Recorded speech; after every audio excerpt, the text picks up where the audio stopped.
Oh my goodness. Thanks everyone for waiting for just a few minutes. We are getting started. Happy CultureCast Day, everyone. And welcome, Amanda Arrigotti-White, founder of Curate & Co. I'm super excited to have you today on CultureCast. How are you? I'm good. Thanks for having me. I'm really excited.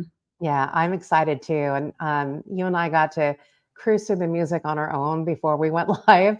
But I always say, like, I feel like, especially when I have people like you joining my culture cast, there should be like these stars that then dissolve and then unveil who my guest is. That's what I feel like when that music comes on board. And so that's how I'm feeling with you being on my culture cast. Pretty phenomenal.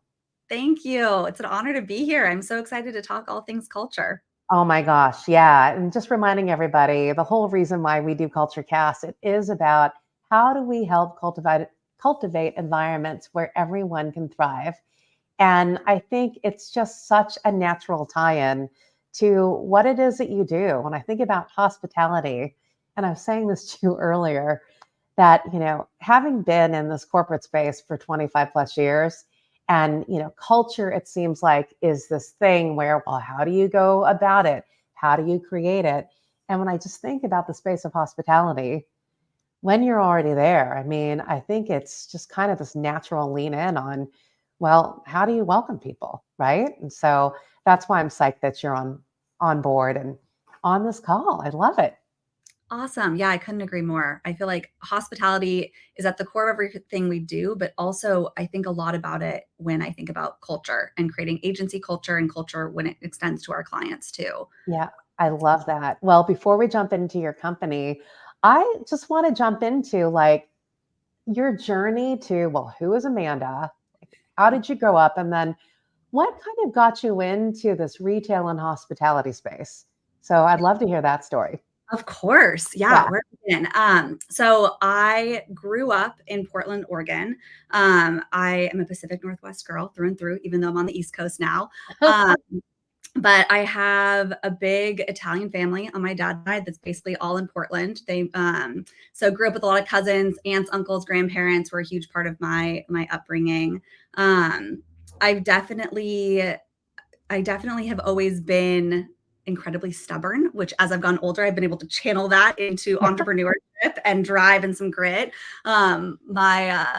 I always like to think about that, especially from a professional standpoint, because I remember my mom and my grandma have like hilarious stories of my grandma has over I think 15 or 20 grandchildren and great grandchildren. Oh, And wow. I'm the only one that they had to put locks on the very top cabinets because if I decided I wanted something up there, I would climb the 10 to 12 feet up there.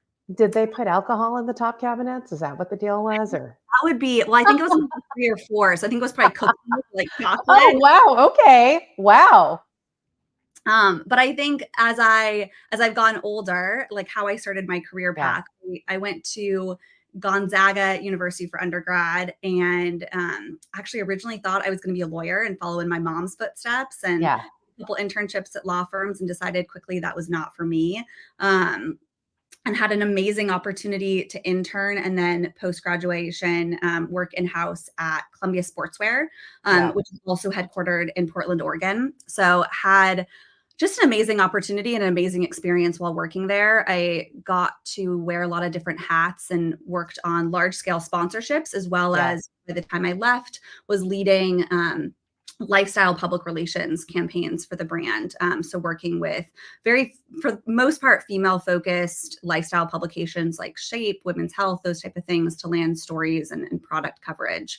Um, but I had a shift in my like mid 20s where I had this great experience at Columbia Sportswear, but wanted to see other industries. Still loved Yeah. PR, loved marketing. Had a great opportunity in Seattle to work in-house at St. Michelle Wine Estates, which for those of you who don't know, St. Michelle, a lot of people know Chateau St. Michelle, which Oh, is yeah. their like larger wine brand, but they also create and manage, I think at the time it was over 30 different wine brands. They also imported spirits. So they had quite a few. It's almost like working in an agency where you're working on multiple brands, Yeah. which was pretty cool. But also quickly realized too, coming from fashion and outdoor apparel that the wine industry at large, and especially and the beverage industry, was a bit behind at that point when it came to digital marketing and kind of some of the things that tech and fashion were starting to experiment with for digital conversions and, partnering with influencers and things like that. So I saw this white space and this opportunity to create this boutique agency that could provide that for our clients. But of course, I think, like so many other people, had a bit of imposter syndrome. Like, oh, I'll do that in 10 years. I'll do it in 15 years. I'll do it later. And had soft sounded this idea by a mentor and a woman that I worked for in-house at St. Michel. And she really encouraged me to go for it and was like, I have a couple brands within my portfolio. I have budget. If you go and start this agency, you'll be our agency of record. Like, I trust you. You've worked on these brands, go for it. So that was kind of the final push I think I needed to start Curate & Co. And that was 8 years ago. So that was October is our 8-year anniversary. Oh, wow. Yeah. Wow. It only takes one. I'm just thinking, like, it only takes one to get you going, to really believe in you, and you need to believe in yourself to, like, really start that agency. That's amazing. I think it's interesting too. I think I knew this about your background, to go from fashion. And I love that. I remember all those magazines, and I know the world has changed so much today that a lot of that, I don't know, is shape even still around, but I think women's health is, just to be able to get fashion and put those placements in. And then to your point, like going to this wine estate of like St. Michel Wine Estates and working with 30 different brands, I can see how you felt that agency vibe, although you're working inside, this major wine company. Yeah. And so, what was it where you kind of finally said, look, do you go off on your own? And I know it was just one, but there had to be that entrepreneur side of you. I think about you talking about coming from a huge family and being really a challenger, I think, in your family, and being stubborn. Like, was it that? I think people always want to know, what was it, that one thing that happened in your kind of pathway growing up that pointed you towards being an entrepreneur? Yeah, I think a bit of it was a bit of that stubbornness that I think as a child comes out as stubbornness, but I think if you can channel that as an adult, it comes out as drive and some grit. And I think you need that if you're going to start your own business. And I think too, it's you have an idea of how things should be, and especially I think early on in your career, in larger corporations, you don't have that much power to instill change. And I had this vision and this idea of what I wanted. My day-to-day to look like, but I didn't really have necessarily the power to bring those really creative ideas to life, to have the culture that I wanted, when I was in-house, despite them being both great positive experiences. And so I think that stubbornness kicked in of like, wait, I love it. Create this. Like, I can create this for not only myself, but other people, and work with amazing clients that want to work with people like that. That's amazing. And actually, I'm going to pivot a little bit just because there's a kernel here. I was having a conversation with other chief human resources officers a week ago. I was at another meeting, and it was a large company. And we were actually having drinks at the end of a long day of talking about AI. And actually, everyone was talking about their children, and they're either in high school or they're in college, and they're getting ready to graduate. And we were just talking about the state of employment. While it's at a historic low, there's a big question mark with young people who are graduating right now from college, and they're worried about like their employability, right? And can they go and work at these large companies? And I jumped on right away and I said, I think the future to employment is entrepreneurship. I think the future to employment is, how do you instill confidence in this next generation, whether they're going to school or not? How do they bring that forward and bring their ideas to then create commerce, right, for themselves? And so I love what you just said about having a vision and having the creativity and just putting it out there. And I agree with you. I think that's why I've always been on this quest for creating culture, having worked in very large companies early on in career, and just going, if this is what it's like to work in a large company, I never want to do that again. Although that's a whole other story.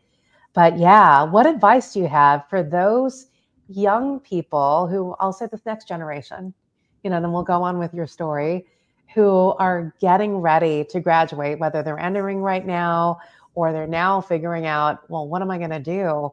How do they take that energy? Like lessons from you on how to do that. Like what advice would you give them?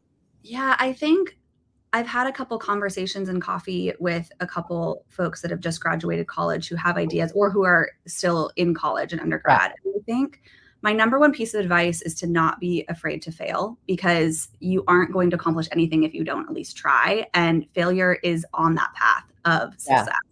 So I think, especially when you're young, you have less to lose in a certain extent. Like Yes. tied to, a mortgage or kids, like go out and try things. Like, and it's okay if you fail. Like then that path, either you know what not to do, or that that path isn't for you. But you're not going to learn anything, and you're going to be pretty stagnant if you aren't trying things. I think that's my number one piece of advice for young Yeah. people. I love it. Thank you for sharing that. And I agree with you. I think for young people or those who are trying to gain that experience to then get to the next thing, totally agree with you. Like there's not a lot to lose if you try that now, right? I love that. So thank you for taking that quick pivot. Before we jump into the fun stuff that you're doing with Curate and Co., I'm just even curious about the name. Let's jump into like culture. So how would you define culture? What does it mean to you? That's a great question. I think for me, culture is the lasting impression a team leaves on each other and also on the people that interact with that team. So like thinking in a professional environment, the culture itself is what people are feeling and what they're left with after even 5 years after, they might remember something. Because I think there's lots of little moments of culture, but the really big pieces that define the culture of a workplace or of a team is a thing that you can describe 5, 10, 15 years later. Yeah, I love that. I think what I'm hearing you say is it's really how people behave together, how they treat each other. Um, it's the feeling that's created because I think that it's not so much like, I think people are going to remember, yeah, the work that we did together, but how they felt about getting it all done together. If you're talking about it within a community inside a company, I love that. I always like to say this too. And you were saying this kind of behind stage, like before we went live, it really starts with who you are, right? Because I think about like how people experience you. And it's one of my favorite sayings. Like I say this to people all the time when they're like, hey, tell me how that went. And I'll say like, here's how I experienced you. And sometimes it's like, oh my gosh, it was amazing. And sometimes it's like, did you realize that that happened? It's like, oh my gosh, I don't want for that to be the outcome of how I behave. But yeah, I'm going to go back to behavior. So how do you create, like in your experiences, how have you created a moment where 5 years looking back, you're chatting with former colleagues? Like, tell me about that. Like, Yeah. how have you created those kinds of cultures that are memorable in a good and maybe even a bad way too? Totally. Yeah. I think it starts with understanding what kind of culture you want to create and defining that and really putting it on paper too. And then I think you have to practice what you preach. So by that, I mean, one thing that I've always tried to instill in my team and also even in my clients whenever I can is having work-life balance, whatever that means for you. And I think it does start with me. It starts with me showing my team this is acceptable, and not only acceptable, but like I want you guys to do this. So that comes from, if I wasn't taking PTO, if I was signing on during holidays, if I have a sick kid at home and I'm not staying home or taking my kid to the doctor's appointment because we have, something, if I'm not having that work-life balance and showing them, then my team's going to do the same thing. So I try to make sure that in my everyday life and also in those big moments that I'm setting that example of like work-life balance. I also think that comes with, another tenet for us is transparency. And I try to be super transparent with my team for the good stuff and the bad stuff. And I want them to do the same thing, and same with our clients. And so I think for all of those pieces, you have to define what's really important to you.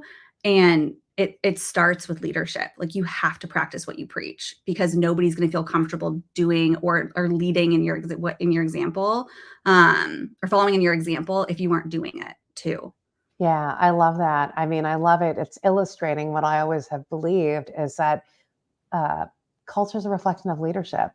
Yeah. And what you're talking about is really respecting the human. And what I mean by that is, realizing that people have full lives, right? They fully bring it when they're present with you at, on in the work environment, whether it's in person or you're working hybrid or working remotely, but realizing that people are humans, and that you respect their personal space when they need to take the time for whatever it is, however they're living their life. Yeah, I was actually just coaching someone, and I was taking a dose of my own medicine too, literally like an hour ago. I was chatting with someone that I mentor via text, and he texted me, and let's say I'll anonymize the story. And he's like, "Yeah, I'm getting ready to leave the hospital, Leah, at the end of today." And I'm thinking, what are you doing texting me from the hospital? Right, dude? Like, take care of yourself. This is not important. I will answer your text, when you have the question tomorrow or a week from now. And so I had to take a lesson from that too, because I think about earlier in my career as well, where I felt compelled to answer a text from like a higher up person. And I myself was coming out of a doctor's appointment, and I'm like, why am I doing this? Like, I need to be fully present to what I'm doing right now for myself, versus like answering this text. So I love that you say this work-life balance, I think is really important. And I also love one of kind of your leadership principles, which also is culture, of just being transparent on all news, whether it's good or bad, and just keeping people in the know of what's going on. I agree with you. I think that's really important to create trust, with people. And I think, going back to the work-life balance piece too, I think in a lot of my experiences when working at really large companies, we operate still in this, like, I think it was Ford's manufacturing 9 to 5. And that's not how the human brain works. That's not how Yeah. human life works. Right. And so I've also tried, from a personal standpoint, but also from a cultural standpoint, of empowering my team. Like, hey, if you have a slump between 2 and 3, go outside, go for a walk, go for a I run, love go it. do your errands. Like, and I've started doing that because it came from me even analyzing my own day to day. I was like, at 3:30, I am my worst. Like, I am Yeah. not passed on very quickly. I'm not thinking big. And I need to get out of the house. I need to go for a run or go to the gym, and I will come back fresh. And if I have more work to do, I'll do it when my son goes to bed, and I Yes. will come back with fresh eyes and fresh perspective. But I never want to have that type of culture where it's, you have nothing significant to do. It's 4 o'clock on a Friday, but can you please sit at your desk and stare at your computer, because I need to think that you're working from an optics standpoint. I've always really been against that type of culture. And so I think it stems really from a work-life balance standpoint. So that kind of connects to that tenet or that ethos that we have. I totally agree. And I love that you're illustrating that too, with how modern thinking it is for today. Although I always go back to this study I fully nerd out on. And Gallup created this huge study, they over like the last 10 years. And then they came out with this report at the end of 2018, beginning of 2019, and created a book. It's a book called It's About the Manager. And it was talking about this next generation, which is now in the workforce, and what they really value. And one of the big takeaways was, it's not about the job, it's about my life, and how they actually embrace their job as part of their life. And it's everything that you're talking about. So for managers, when they think about what do they do to attract, engage, and retain key talent, one of the key things that you need to be thinking about is, like, people don't just sign up for a job. Like, they think about how it fits in within their life. And then fast forward, we all lived through COVID and the pandemic. And I think a lot of companies figured that out, but then they're unwinding all of that, right? Because now it's the whole, I want you back in the office 4 or 5 days a week. And it's exactly what you're talking about.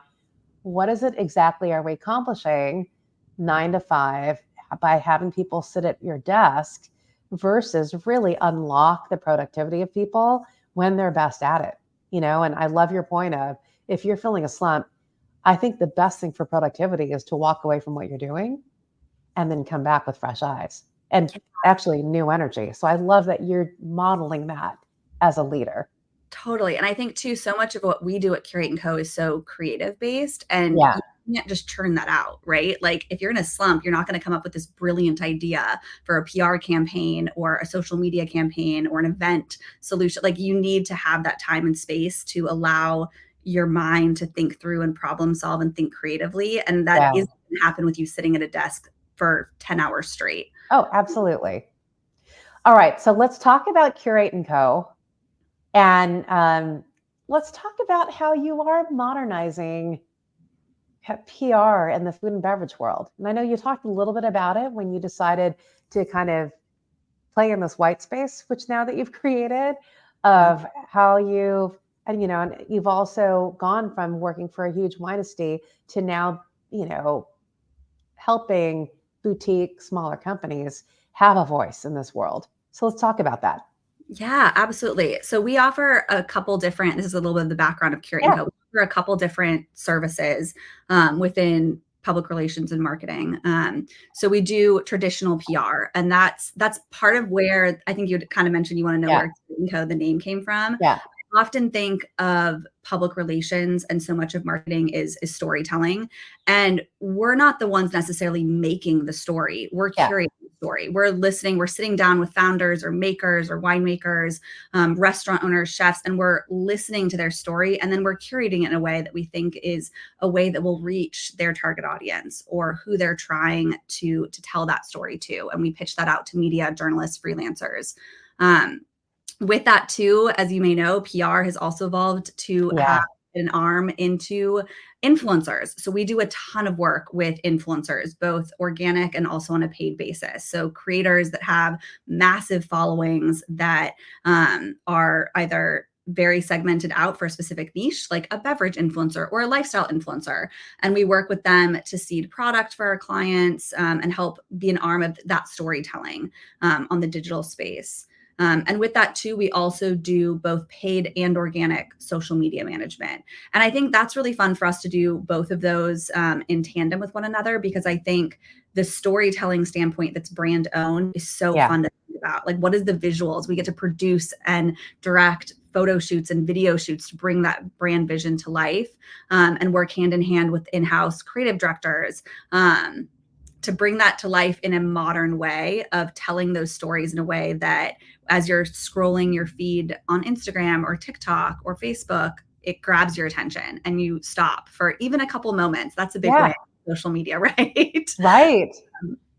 And then we also, as the final, last but not least, the final service we offer that it's really fun to see this flourish too post-COVID is tastemaker events. So we don't do large consumer events, but we do these really intimate brand events that are bringing typically media and influencers to experience a brand, firsthand and understand, get to meet the makers, try the products, understand how the products are made. Sometimes that might be a media trip where we bring a bunch of media out to a destination and they get to see and taste and feel and all the things, really be with all their senses in this new product or these people. And other times it's a dinner and it's something that's an experience that we're creating for this really intimate group.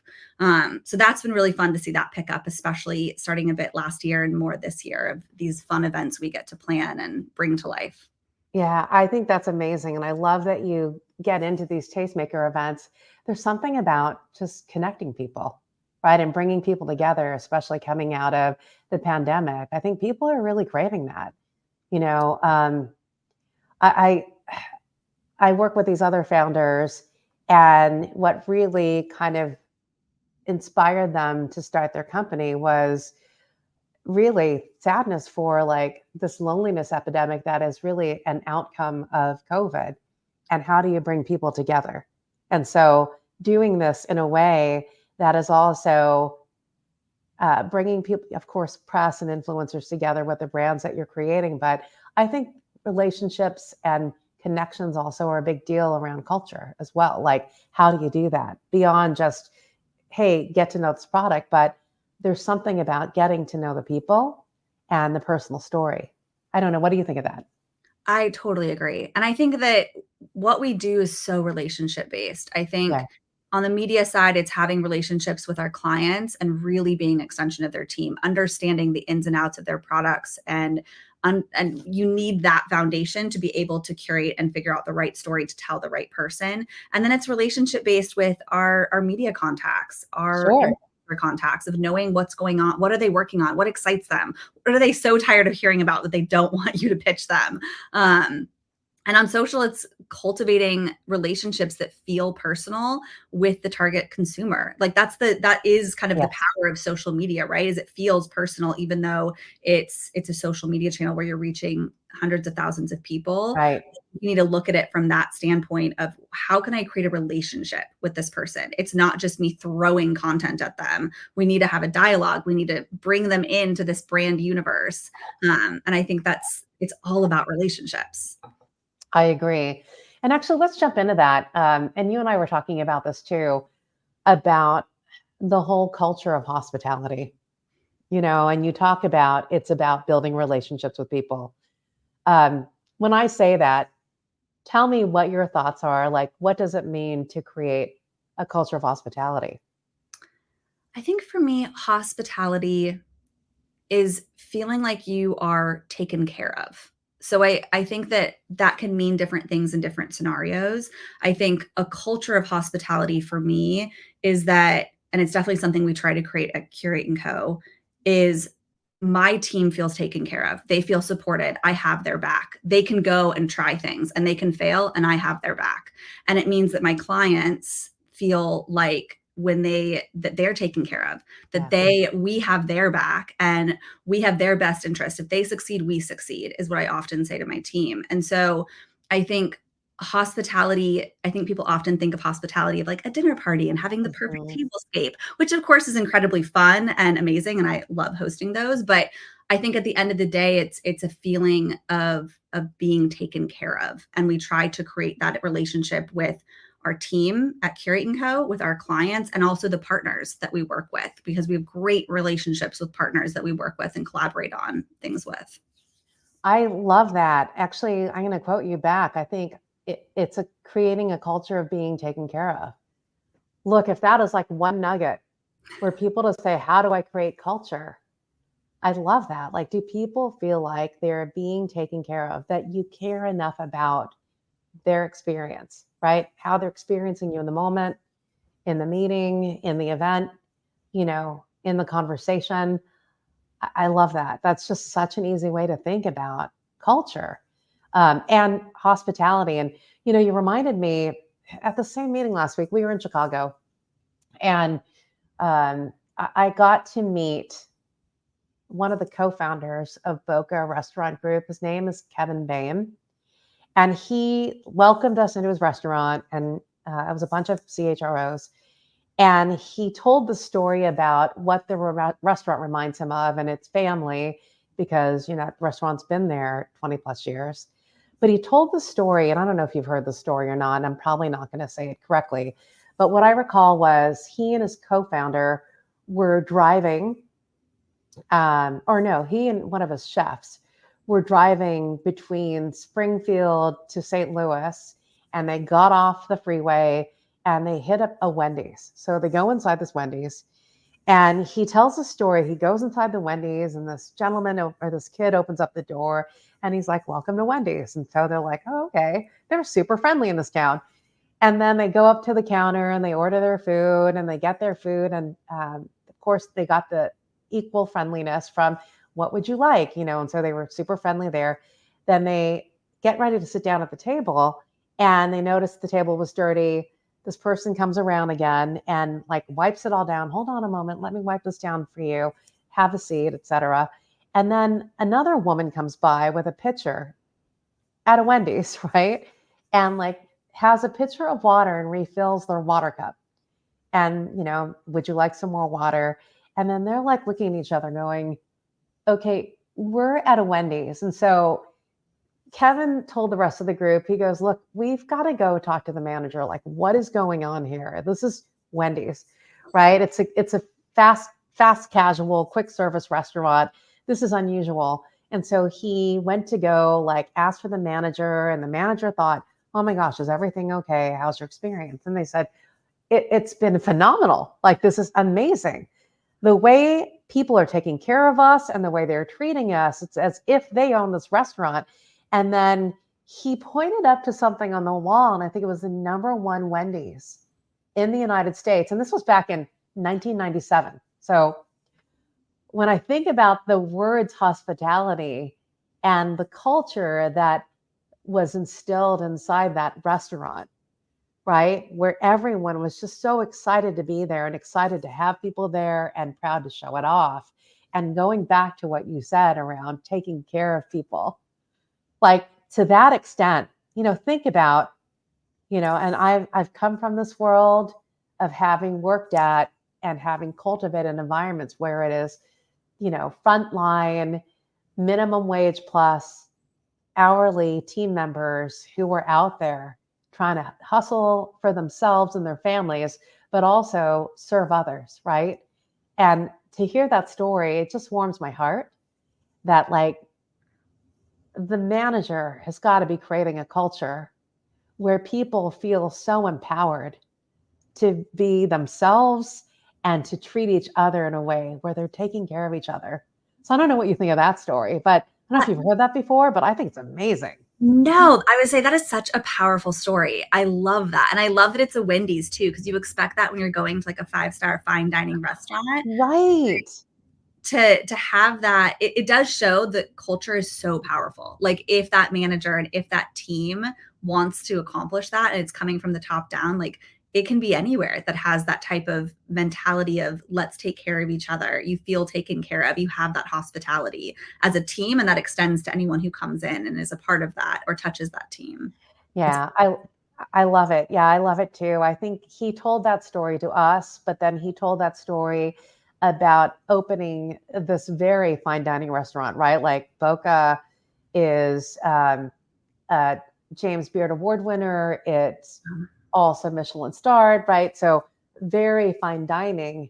But then in the context of how this family, right, inside of Wendy's, like family of team members treat each other and how they treat their guests coming in the door, to use that as the backdrop of how we should treat each other in this restaurant and create that feeling of, it's just it underscores kind of what you're telling me of, look, it's about taking care of each other and taking care of people.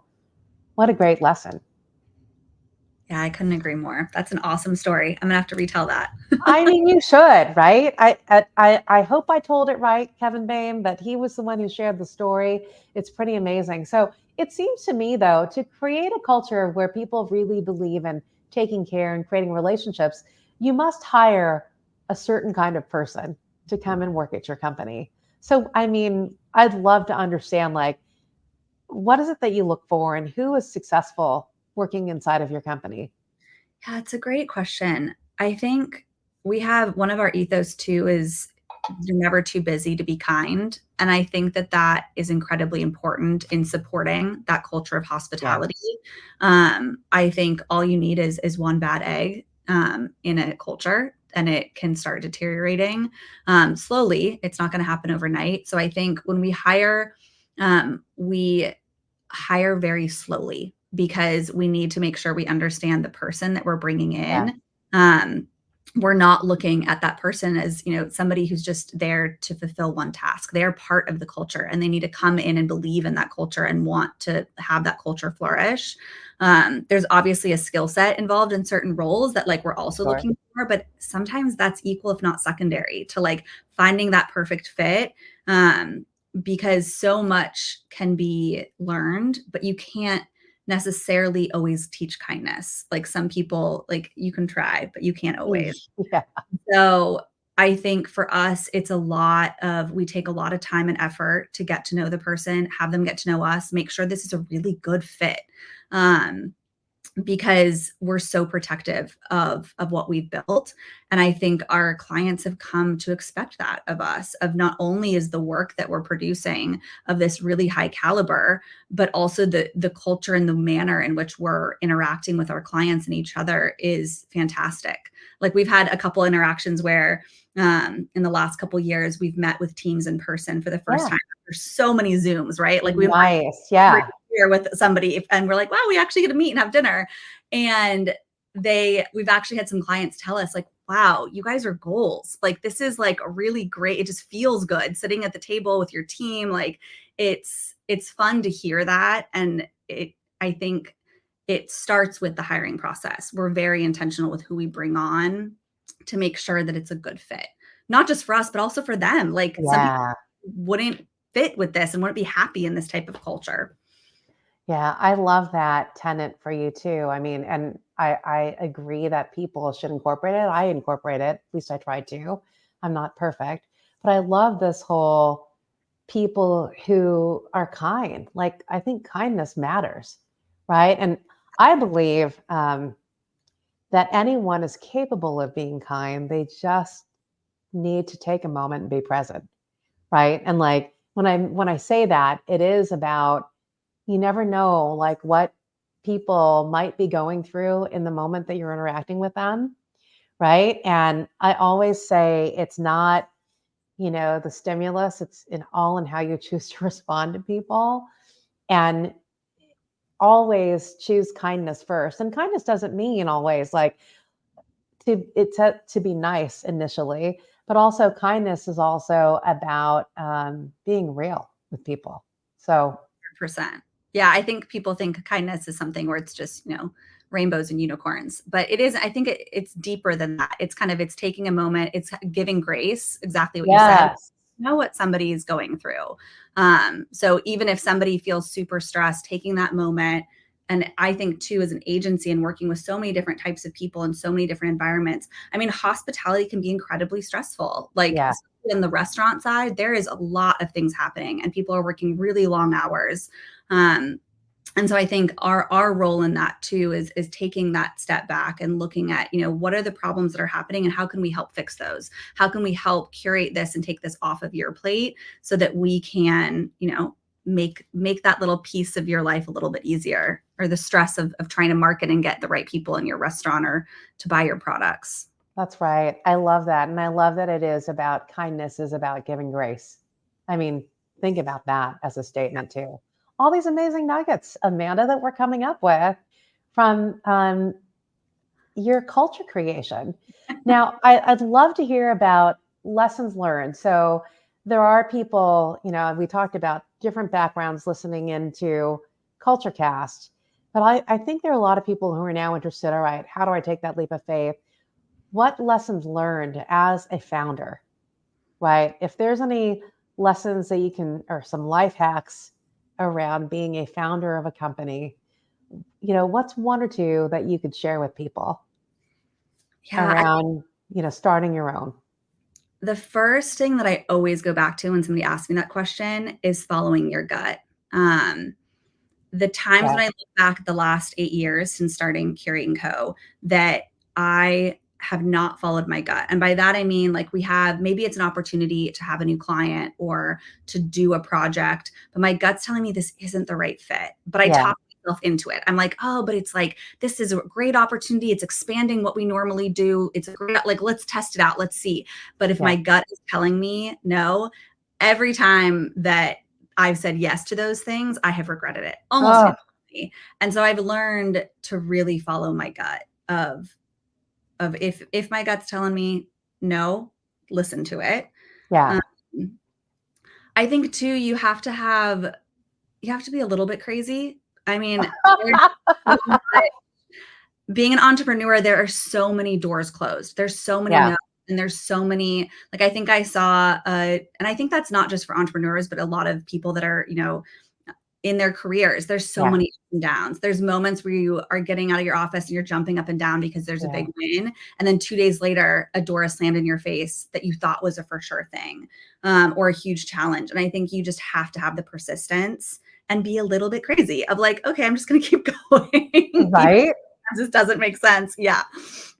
I love that. Well, follow your gut reminds me of having also real clarity about, you've talked about this too, of what it is that you value, what's most important to you. And if it doesn't fit within that, it's not worth it. You know, I think that's what I'm hearing you say, right? Absolutely. And Yeah. we are incredibly selective of the clients we take on. And I'll be Yeah. pretty honest with, we have so many conversations with potential clients. And sometimes I will say, I don't think we're the right fit for you. Like this is what you need. And I'll advise them on what I think they Yeah. need and what they should invest in. But, even if it's a massive opportunity, if we're not the right fit, I'll tell them that, because it isn't beneficial for anyone, my team or their team, if we sign on and they're on retainer or on a project basis and it doesn't make sense, and we're not inspired and excited. So yeah, that's definitely my advice. I love that. And I also love the part, I think what I'm hearing you say too, you have to be a little bit crazy. But I'm going to go back to what you said earlier around having grit and resilience, right? So what you're explaining is there's going to be highs and lows, and grab those highs and remember that. But then also when there's lows or obstacles, you do need to have like resilience and just belief in, all right, well, that didn't work, but like, how do you pick up again and start again, right? And try something new or learn from it. And so that's okay to say it's a little crazy, but yeah, you've got to just have that belief. I love that. Yeah, agreed. Well, I always love asking my guests on CultureCast, since we are talking about all things culture, what are you loving these days? So I think about like, all right, and it could be anything, or everything. What are you wearing these days? What are you reading? What are you watching? Uh, all of that, all of the above in pop culture. Would love to hear that from you. Great question. Yeah. Starting with reading, I have a very eclectic group of books that are on my nightstand right now. One, my mom actually just published a book called Oh, Two of wow. Me All Day Long. It's a novel, it's fictional. So I've been reading that, which is amazing. I have a 2.5-year-old son. And so I have a lot of parenting books of figuring out how Oh, to parent a toddler, yeah. which they're a little bit crazy too. And for fun, I actually just finished the first season of Emily in Paris, which is a pretty fun one on Netflix, since it's also about PR. So it's like the Hollywood version of what Yes. fashion world. So it's pretty fun. And I feel like for wearing, I'm already starting to think about fall. I'm already thinking about boots and loafers and tights and Oh my suede, gosh. all the fun materials that I have to put away for spring and summer. Yeah, I love it. I mean, I know you mentioned earlier that you were in Boston, and I love that you have those 4 seasons where you can be wearing like the outerwear, right? Like it's a good excuse to be wearing fabulous coats. And I agree with you, boots and the amazing shoes. That's what I miss about living in New York. But then I'm going to go back to Emily in Paris. Okay, I binge watched season 4. I don't know if Same. you're on. Yeah, right. And I mean, I think it's only 6 episodes right now. And can I just ask this question? I think it's maybe just Candy, but what is she like? 25? The character is 25 in this. And have you noticed from first season to now, she was more like low high to now high high Oh, on yeah. everything that she's wearing, like, and wearing, I think it was very Chanel forward, like last season, in terms of every handbag that she carried, which was all very new and bespoke. And like now it's a little more of a blend. I know we're talking about fashion, but like I'm astounded and amazed too. Like the fashion's amazing in that show. Agreed. But yeah, it is very unrealistic. I mean, at one point, I think it was season 1 or 2, she was managing an entire PR firm in Paris for Yeah. like massive. I mean, I think it was a massive agency that had just purchased this, and she was Yeah. sent over to like manage the entire agency arm in Paris. And yeah, I remember seeing a lot of different articles and posts in the PR marketing world of people being like, that is never going to happen. Like it's Right. a Hollywood version and it's fun and it's, Yeah, I agree with you. I binge watched that last week. And then I also came across on Netflix, it's a the documentary. I think it's like 4 or 5 episodes of a K-pop, but a global K-pop group called Cat Eye that came together. So check that out. It's also interesting. It's a bunch of young women who end up making it into this K-pop group, which is not, it's K-pop-ish, but it's like global. So people are from around the world, not just Korea. So that's amazing. And then you'll have to remind us again your mom's book. Well, remind us the title of your mom's book. We'll have to read that. It's called 2 Over Easy All Day Long. It's on Amazon. It's Oh, fantastic. Cannot say enough about it. I love it. 2 Over Easy all day long. We'll have to check that out. And then, Amanda, how can people get a hold of you? Yeah, so you can check us out at curateandco.com on our website. You can also follow along on Instagram at Curate and Company, or my personal also, which is just my name, Amanda Arrigotti-White. I love it. Well, before we close, what's like one last piece of advice in creating a culture of hospitality for folks who are listening? Yeah, I think it's really practicing what you preach. It has to come from leadership. And you have to, if you want to create something, you got to do it yourself. And that will help create it. It's like the number one piece of advice I would have in that. Oh my gosh, I love it. Culture is personal. Culture is a reflection of leadership. You are demonstrating that, Amanda. And I thank you so much for joining me on CultureCast. I'm excited to stay in touch. Me too. Thank you so much for having me. This was great. Thank you so much. All right. Well, we're going to wrap, everyone, and we will see you next month in our next CultureCast with our next founder. All right, everyone. Take care.